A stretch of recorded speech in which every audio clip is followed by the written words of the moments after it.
Hello, it's Foos Airsoft, and I'm finally making a loadout video. So let's not drag out the intro too long, because this video is going to be probably pretty long, because I got a lot to talk about. So first, let's go over probably the most interesting part about my loadout, my guns. So for my primary, I run a HK416, one of my favorite platforms. As you can tell, it's heavily modified, and the main modification is a Polar Star Fusion engine, probably one of the best HBA engines out there.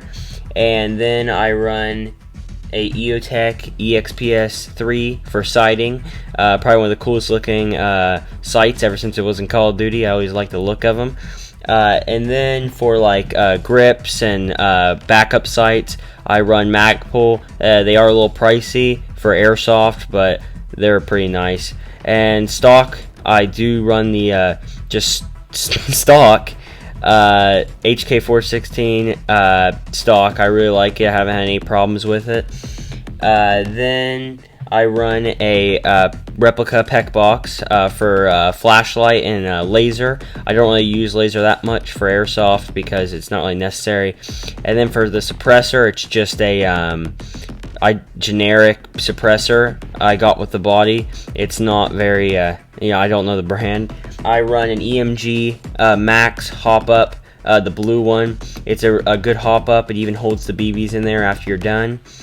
And I also sometimes I run a 4K scope cam for video. Finally, I run a custom sling that somebody at the field made. It was pretty cheap. I'm planning on switching it out, but for now it works pretty good. And now going into my secondaries, I really use two different secondaries. But first we'll just go over my Beretta. It's just a standard CO2 powered M9A3 Beretta. Nothing really too special about it. It's pretty popular on my YouTube channel. I run it from time to time. The reason why I run it over a Glock or something is because it has full auto, and that's kind of fun. But basically that's all about my Beretta. And now going to my other pistol. This is my Tokyo Marui Mark 23. This is my more favorite pistol out of the two. And it is stock as well, but this thing right here is super quiet and is super long range for a pistol. I am very impressed with this gun. The only main problem is that it is double action, so it does have a pretty slow trigger pull, and the size is a little bit bigger, but that doesn't really bother me. And most of the time, weirdly, it's used by snipers, but this thing works perfect with my playstyle, and I really enjoy this gun. And for my tank, I run a Ninja paintball 60-4500 HBA tank, a amped Airsoft 36-inch braided line, and for my regulator, I run a Polar Star mini reg.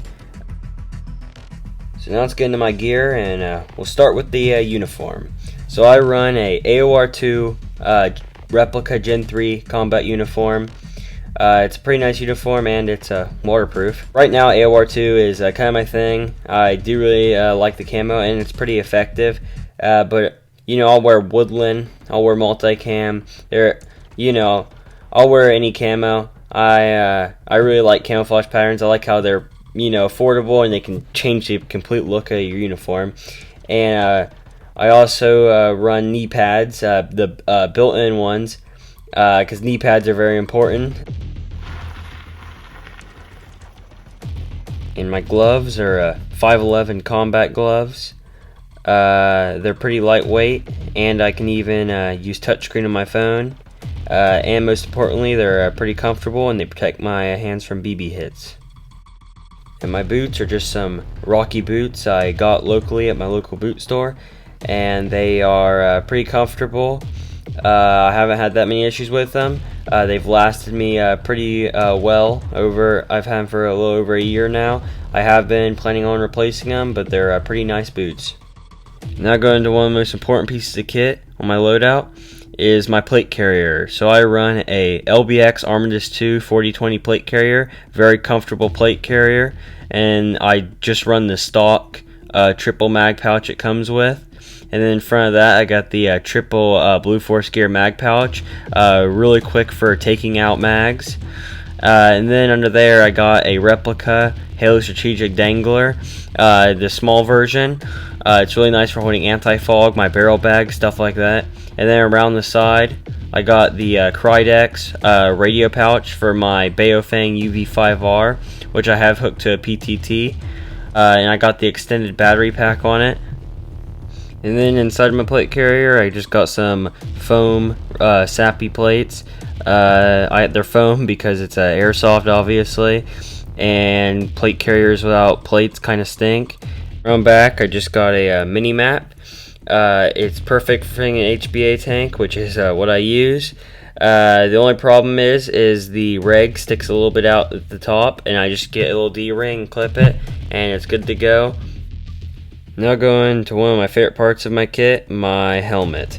So I run an FMA bump helmet with Peltor Comtac 3s for communication that hook up to that PTT that I was talking about, with FMA padding that I did it myself, with a GoPro Hero 7 with a waterproof case and a brain exploder helmet mount for filming the videos, obviously, and then a Krydex tactical helmet like battery pack, because trust me, GoPros, they run out of batteries super quick without an external battery pack.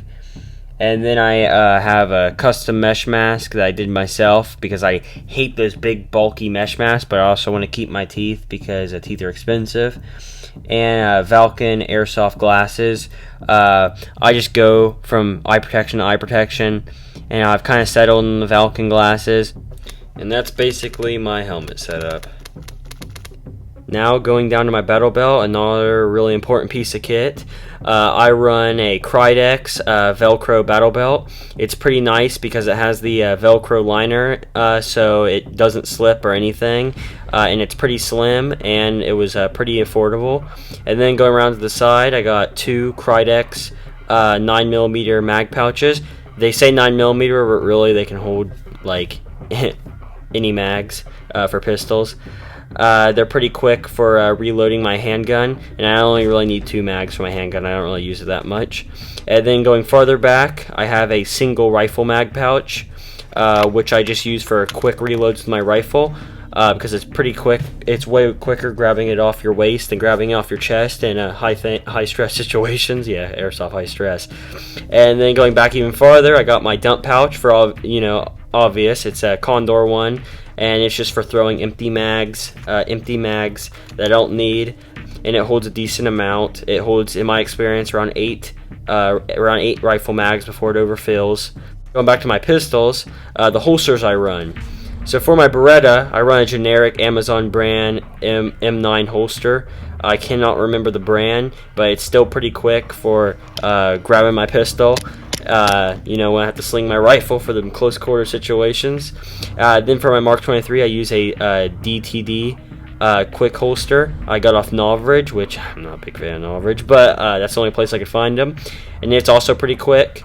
I do have the leg strap on there because it is obviously longer. And that's basically my Battlebelt setup. Not too complicated. I don't like having too much stuff on my waist. I just have what I need. And that's basically my Battlebelt setup. Now wrapping it up, I'm pretty happy with my loadout overall. I think I have a pretty nice gun and a pretty cool looking loadout. Do I plan to keep adding stuff and making it better? Yes. But I felt it was good enough to finally make a loadout video. And on top of that, thank y'all for over 200 subscribers. I just hit that in the making of this video, and I'm very happy about that. Let's try to go for 300. I'll do a giveaway at 300. How about that? And that's basically it. That was Foos Airsoft. I hope you enjoyed my loadout. I hope I didn't miss anything. And make sure you subscribe to Foos Airsoft and leave a like on the video.